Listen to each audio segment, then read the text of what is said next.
नमस्कार। Hindi dictation YouTube channel पर आप सभी का स्वागत है। रेडी हो जाइए 5 सेकंड में जनसत्ता समाचार पत्र से संपादकीय डिक्टेशन लिखने के लिए।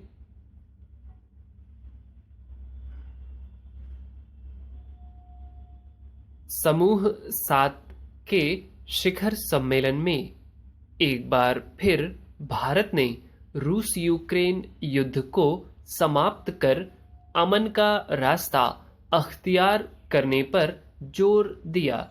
सम्मेलन के दौरान प्रधानमंत्री ने यूक्रेन के प्रधानमंत्री वोलोदिमीर जेलेंस्की से मुलाकात की और जंग खत्म करने पर जोर दिया।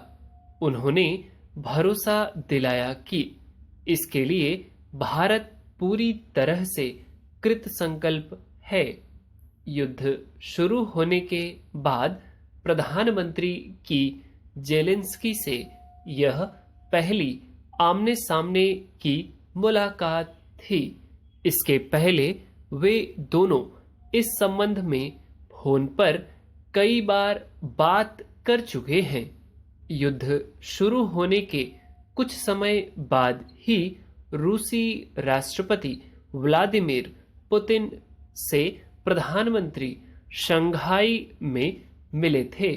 तब भी उन्होंने युद्ध समाप्त करने पर जोर दिया था। पुतिन ने उनके सुझाव पर अमल का भरोसा दिलाया था, मगर उस सम्मेलन से लौटते ही उन्होंने यूक्रेन पर हमले तेज कर दिए थे। अब युद्ध को 1.25 साल हो चुके हैं। दोनों में से कोई भी देश लचीला रुख अपनाने को तैयार नहीं दिख रहा। रूस कोई न कोई बहाना बनाकर यूक्रेन पर हमले तेज कर देता है। उसने यूक्रेन के एक बड़े हिस्से पर कब्जा भी कर लिया है। इसके चलते पूरी दुनिया की आपूर्ति श्रृंखला प्रभावित हुई है और महंगाई जैसी समस्याओं का सामना करना पड़ रहा है। रूस और यूक्रेन के बीच युद्ध छिड़ा तो पूरी दुनिया की नजर भारत पर टिक गई थी। माना जा रहा था कि भारत के प्रयासों से इसे रोकने में मदद मिल सकती है, इसलिए कि भारत रूस का घनिष्ठ मित्र है और उसकी मध्यस्थता का उस पर असर हो सकता है। भारत ने इसके लिए पूरा प्रयास किया भी। जब भी प्रधानमंत्री ने पुतिन से बात की, उन्होंने उसे सुना तो ध्यान से, मगर किया अपने मन की। यूक्रेन से भी भारत की निकटता रही है, इसलिए वह भी भारत के सुझावों को गंभीरता से लेता रहा है। ऐसे में जब प्रधानमंत्री ने हिरोशिमा में जेलेंस्की से अलग से बात की और फिर सम्मेलन के मंच से दोनों देशों के बीच चल रहे युद्ध को मानवता के लिए गंभीर संकट बताया, तो सभी सदस्य देशों ने उस पर सकारात्मक प्रतिक्रिया दी।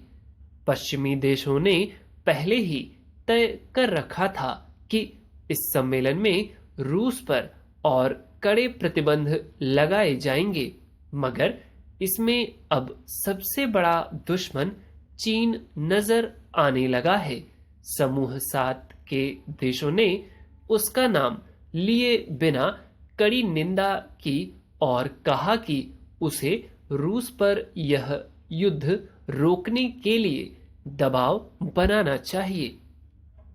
दरअसल रूस और यूक्रेन युद्ध अब जिस मोड़ पर पहुंच गया है, वहां जैसे किसी तरह के समझौते की गुंजाइश नजर नहीं आती।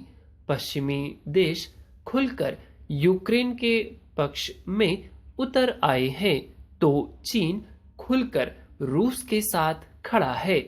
रूस के हमले यूक्रेन पर भारी पड़ रहे हैं। परमाणु हथियारों के इस्तेमाल की आशंका बनी रहती है। ऐसे में भारत के लिए मध्यस्थता की कोई जगह तलाशना आसान नहीं रह गई है। रूस पर वह दबाव बनाने की कोशिश भी करे तो कैसे?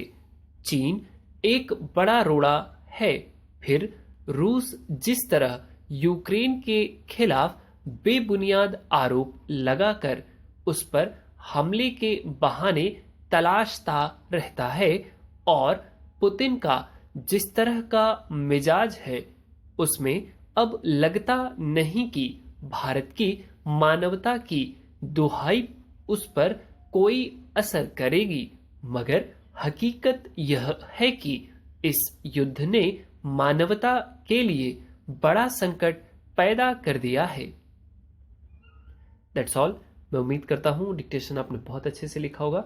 इसमें कोई वर्ड ऐसा नहीं होगा सिवाय जो नाउन्स आए हैं उनको छोड़कर, ठीक। और यदि आपका कोई वर्ड छूट रहा है या आउटलाइन सही नहीं बनी है तो प्लीज़ उनको देखें, उनके आउटलाइंस बनाकर खूब प्रैक्टिस करें, ठीक। ये डिक्टेशन अभी कई बार और बोली जाएगी, क्योंकि जब तक युद्ध नहीं समाप्त होगा, युद्ध समाप्त होगा तो जिसने समाप्त करवाएगा, जो भी कंट्री समाप्त कराएगा, उस पर भी कई लेख आने हैं, ठीक। तो इसके लिए आप एकदम फ्लुएंट रहिए इस तरह के मैटर पे, आपका हर वर्ड बन जाना चाहिए। वीडियो अच्छा लगा है तो प्लीज़ लाइक करें, और चैनल को यदि आपने अभी तक नहीं सब्सक्राइब किया तो सब्सक्राइब कर लें, क्योंकि डेली आपको एक एडिटोरियल डिक्टेशन मिल जाता है और एग्जाम के समय 2 से 3 डिक्टेशन पर डे मिलती है, ठीक। कई लोगों ने इस तरह की डिक्टेशन सीरीज़ का लाभ उठाया, और अभी हाल ही में इलाहाबाद हाई कोर्ट के जो रिजल्ट्स आए हैं उसमें आप लोगों के कमेंट्स आए थे और टेलीग्राम पे मैसेजेस भी आए थे थैंक्स गिविंग के। That's all, thank you.